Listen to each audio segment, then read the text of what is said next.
Ya, tentang Islam agama teroris. Nah, kalau ini saya tanggepin. Kenapa? Karena kalau ini penyakit betul. Maka kalau yang tadi saya nggak tanggepin orangnya sekali lagi. Jadi jangan sampai teman-teman nanti nge-publish bahwa Felix Show menanggepin Ustadz ini. Enggak. Sesama Ustadz kita nggak saling menanggepin. Kita cuma nanggepin prinsip bagaimana cara perlakuan terhadap Rasulullah Sallallahu Alaihi Wasallam. Nah, tapi kalau yang ini penyakit. Kalau penyakit itu harus ditanggepin. Kenapa? Baca nanti dalam Riyadhus Shalihin itu diatur tentang bagaimana menyikapi gibah. Ada perkara-perkara harus dibuka di depan umum ketika orang itu sudah membuka kefasikannya di depan umum. Jadi gini, saya pengen kasih tahu. Orang itu berbicara karena ada di sini berlaku sesuatu. Kalau di sininya sudah berlaku sesuatu, maka yang keluar adalah hasil daripada pemikiran. Maka teman-teman bisa lihat apapun yang keluar itu adalah hasil daripada cara pikir dia. Contoh, ada orang bilang Islam adalah agama teroris. Berarti ini hasil pemikiran dia. Apa cara berpikirnya? Gini cara berpikirnya. Dia ingin mengarahkan pada orang. Ingat ya, kata-katanya bukan Islam agama teroris saja. Dia berkata begini. Jadi mulai dari sekarang jangan bilang lagi bahwa terorisme tidak punya agama. Karena selama ini orang-orang di dunia bilang terrorism have no religion. Itu semua orang, bukan hanya orang Islam.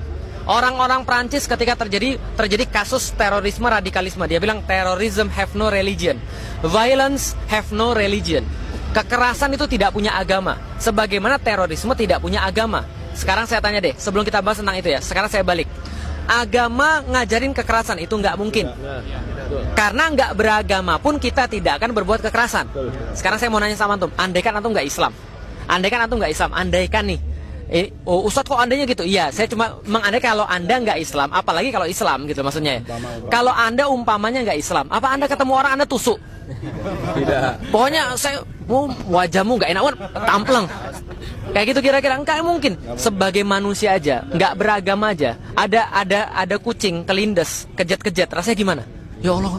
Bukan ya Allah, ya Tuhan. Misalnya kalau kita nggak Islam, ya Tuhan ini nggak enak banget pemandangannya. Lah kenapa? Karena ada kucing lagi kejat-kejat mau mati. Orang tuh punya sifat kemanusiaan walaupun dia nggak beragama. Paham sampai di sini ya?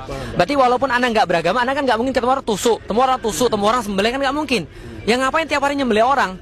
Sesadis-sadisnya orang, nggak mungkin tiap hari nyembelih orang. Paham nggak kira-kira selesai? Gitu kan ya? Nah artinya gini, yang pengen dia lakukan adalah ketika ada orang mengatakan bahwa humanisme manusia itu ada, walaupun dia tidak beragama, karena itulah terorisme tidak mungkin beragama. Itu kata orang bukan Islam. Terrorism have no religion. Tapi bocah ini pengen mengatakan bahwa Islam itu bermasalah. Ini intinya, yang berlangsung di kepalanya begitu.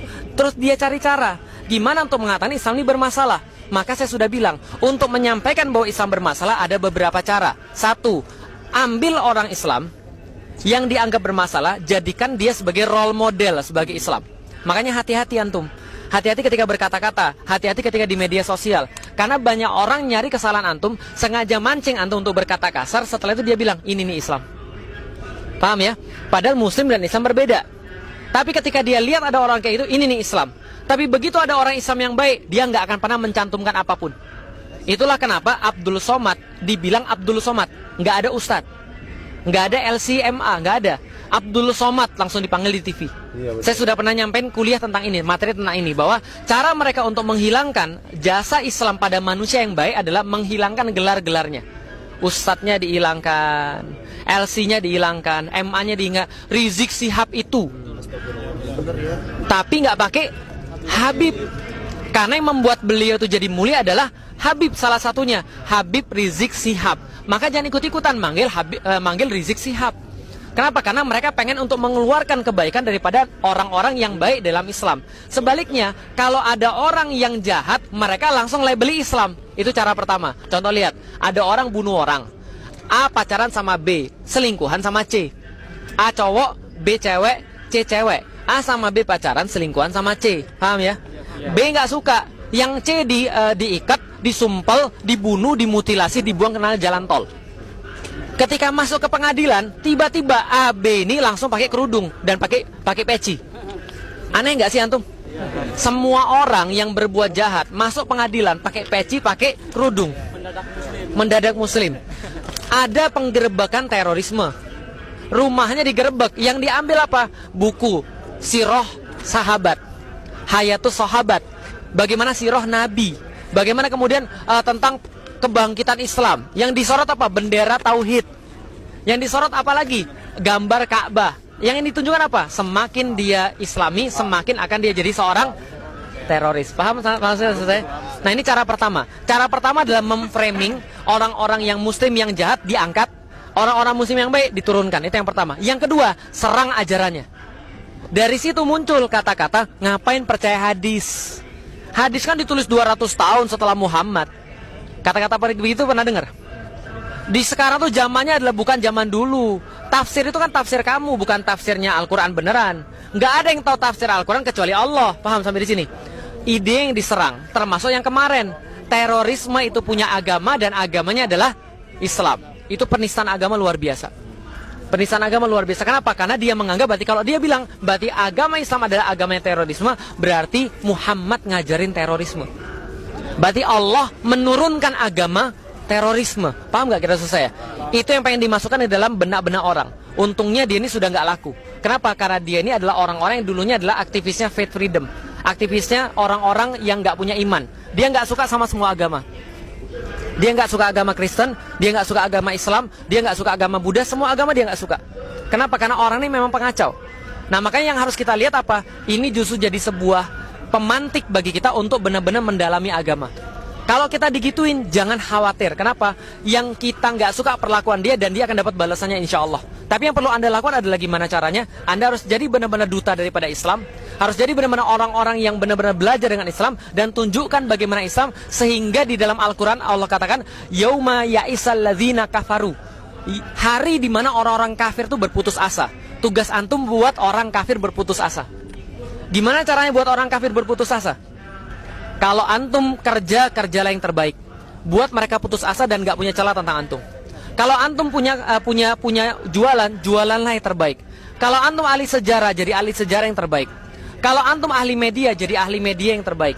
Buat orang-orang berputus asa dengan antum, sehingga orang tuh ngeliat ini dikuasai muslim, ini dikuasai muslim, ini dikuasai muslim. Nah, makanya tugas kita sekarang adalah gimana caranya 212 ini dari kerumunan itu berubah menjadi sebuah persatuan. Dari kumpulan itu berubah menjadi sebuah gerakan. Jadi jangan puas pada 212. 212 itu adalah anugerah Allah, modal Allah yang Allah kasih ke kita. Tahu modal maksudnya? Modal itu bukan diendepin. Modalnya dipakai. Gimana cara pakai modal? Manfaatkan persatuan kita. Mumpung sekarang kita sudah bisa bareng-bareng, mumpung sekarang kita sudah bisa meminggirkan segala macam selain ukhuwah. Nah, sekarang saatnya kita untuk berkarya sesuatu. Buat sesuatu yang baik untuk Islam. Kalau nggak bisa buat sekarang, minimal mikir. Saya nggak punya apa-apa, saya nggak punya uang, nggak punya segala macam. Antum punya sesuatu, makanya antum dipilih oleh Allah. Jangan pernah meremehkan diri sendiri. Ingat baik-baik, Abu Thalib, bapaknya Ali, pamannya Rasulullah, yang mengurus Rasulullah Shallallahu Alaihi Wasallam, itu adalah orang yang dimintai oleh Rasulullah hidayah, dimintai oleh Rasulullah iman, tapi dikasih nggak sama Allah? Kenapa nggak dikasih? Ada yang tahu kenapa nggak dikasih? Allah kasih tahu di dalam Al-Quran, innaka latahdi man ahbabta, walakinallah yahdi may yasha, wa huwa a'lamu bil muhtadin. Allah tidak ngasih hidayah sesuai yang kamu minta Muhammad, walaupun Allah sangat mencintai kamu. Tapi Allah akan kasih hidayah pada siapapun yang dia kehendaki, dan Allah tahu siapa yang layak. Berarti maksudnya apa? Maksudnya adalah antum sudah dapat hidayah kan? Antum layak di zaman ini untuk dapat hidayah karena Allah merencanakan sesuatu pada antum. Walaupun cuma jadi butiran-butiran debu di belakang sini, di tengah 212 bikin acara tandingan, enggak berani kita bikin acara tandingan. Kita cuma mengisi yang tidak diisi sama suara di depan. Kita cuma ingin menunjukkan bahwa kita di sini adalah barang-barang 212, walaupun kita cuma jadi debu, tapi bisa jadi itu adalah tujuan hidayah yang diberikan pada kita. Jelas ya? Jadi tentang yang tadi, tentang yang ngomong bahwa Islam adalah agama terorisme, insya Allah sekarang orang muslim sudah pintar. Tugas antum ngajarin yang belum paham dan ngasih tahu pada mereka bagaimana cara menanggapi hal-hal yang kayak begini. Satu saat nanti ada waktunya dia akan dapat apapun yang dia kerjakan. Akan dapat waktunya. Allah itu maha adil. Ketika Allah menunjukkan Anda orang-orang yang nyebelin banget, gitu kan ya. Itu cuma Allah pengen kasih tahu Anda bahwa kesuduhannya itu lebih keren. Paham ya? Ada yang nanya pada saya, Ustadz, ini 2019 gimana saat ini kejadiannya nggak seperti yang kita harapkan? Tenang, kalau Allah menunda kebaikan pada Anda semua, Allah menunda pertolongan pada Anda semua, Allah pengen jadinya lebih keren. Kalau seandainya contoh, Musa datang pada Firaun terus bilang, Firaun, kamu melampaui batas, togok, Sekarang balik lagi ke hadapan Allah, saya diutus oleh Allah. Firaun bilang, ya gue sadar, sekarang gue ikut kamu deh. Sekarang gimana caranya, saya tolong dibimbing. Ya nggak seru kali. Serunya kisahnya Musa di mana? Belah laut. Belah lautan. Kenapa belah lautan kejadian? Karena Musa ditolak sama Firaun. Karena Musa waktu sama Firaun nggak diterima, makanya terjadi belah lautan. Betul nggak? Nah, berarti kalau Allah menunda kemenangan kita, Allah pengen hasilkan daripada kita orang-orang yang hebat. Ingat baik-baik, semakin parah keadaan satu negeri, semakin besar pahlawan yang akan dimunculkan oleh Allah Subhanahu wa taala. Dan kita sudah tahu pahlawan terbesar di akhir zaman namanya Imam. Semakin kacau, berarti semakin dekat. Ya saya sih nggak berharap cepat-cepat sih. Lah kenapa? Antum kan masih jomblo-jomblo. Nggak, tapi saya pengen kasih tahu gini, coba. Antum coba lihat ya. Seluruh negeri-negeri yang ada, sejarah menunjukkan pahlawan itu cuma muncul di saat-saat orang-orang lagi ngeri. Betul nggak sih? Semakin ngeri satu tempat, semakin besar pahlawan dimunculkan. Contoh, tahu Joker tahu? Kenapa Batman tuh jadi hebat? Karena ngalahin Joker. Kalau Jokernya biasa-biasa aja, Batman juga biasa-biasa aja. Lah kenapa? Batman bisa ngalahin Joker. Joker tuh siapa? Pernah bunuh 2 orang. Wah, 2 orang doang. Pendekar kita bunuh berapa orang akhirnya nih? Tapi karena Joker kejahatannya luar biasa besar, lantas Batman bisa ngalahin dia, maka Batman jadi naik. Paham gak kira-kira saya? Karena masyarakat Indonesia tuh perlu 2, perlu pahlawan, perlu pecundang. Semakin besar pecundang, semakin besar pahlawan dihasilkan. Sorry ya, ini gak usah diingat, tapi coba saya contohkan. Abis saya debat dengan abu-abu itu, saya malas ngomongnya ya, sama abu-abu itu, saya debat sama abu-abu di TV. Itu yang komen di Instagram saya ada 7.000 orang. Keren banget Ustadz, luar biasa Ustadz, lanjutkan Ustadz, dan segala macam. Yang komen di Instagramnya dia tahu berapa? 50.000. Tahu maksudnya? Nah, 50.000, saya 7.000, dia 50.000, bulian semuanya 50.000. Tapi coba lihat, berarti orang Indonesia lebih senang ada pecundang atau ada pahlawan? Orang Indonesia tuh Masya Allah, enggak. Orang Indonesia tuh memerlukan pecundang. Kenapa pecundang diperlukan? Supaya pahlawan bisa lahir.